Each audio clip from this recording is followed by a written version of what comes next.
Edith is a basic attack type of hero. Diba? Yung kahit yung primal rush niya, paglabas niya, bumi-basic attack lang yun. Oo, dun sa Pylax, no? And ngayon, Irad versus 4. Aabot nga ba? Medyo napalalim yata si Kuya Irad. Sakto meron pang turtle after nito pero mabuhay din yata. Ooh! First blood para dito kay Matt. Si Nats, sumisilip-silip na lang.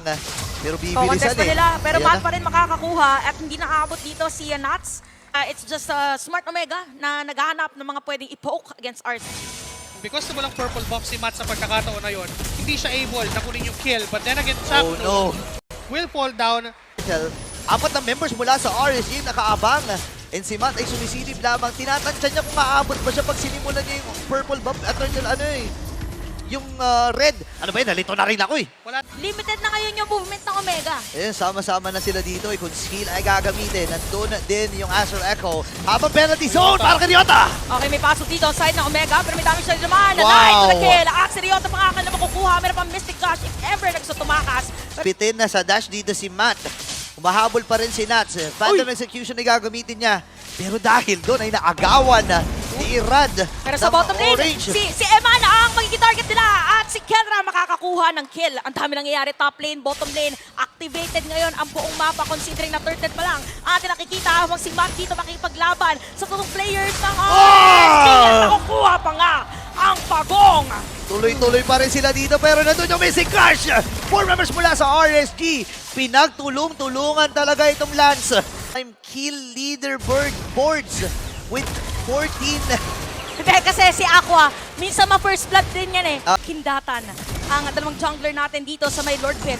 Okay. 18k na lang ang HP at mukhang i-go-go. Wala, si Matt ng mga hinahanap. Raiders. Meron pa suplex play para sa kanila. Ginawa ng Tornado sa mga Phantom Execution. And Knight with a kill. Meron pa free hit para sa kanila. Pero sabi ng Omega, pero din naman na mag-penalty zone dito si Ryota. Meron pa nga sa Lego para sa kanila. Pero walang retribution ang side ng Omega. Kaya Irad ang makakakuha ng Lord. Tangan pa niya yung vision ni Eto Max kasi pwedeng i-steal yun. Tinignan pa nga ni Eto Max eh. Teka, ito na lang pala yung buhay pero Kelra! Nuts! Oh no! Nuts this time! Para sa mga Raiders, pwede silang gumawa ng play dun sa Ayan may top na. lane pero mauuna ang barangay. Tatamaan pa nga dito ng Mystic Gush. Aqua with that kill! At si Nuts papasok na dito sa kanyang Alecto Final Blow. Mapipilitan ng balayo. Pero ang Torres sa taas, ang kanilang makukuha, pwede pa nga yata yung may middle lane. Kapit lang mga kabarangay.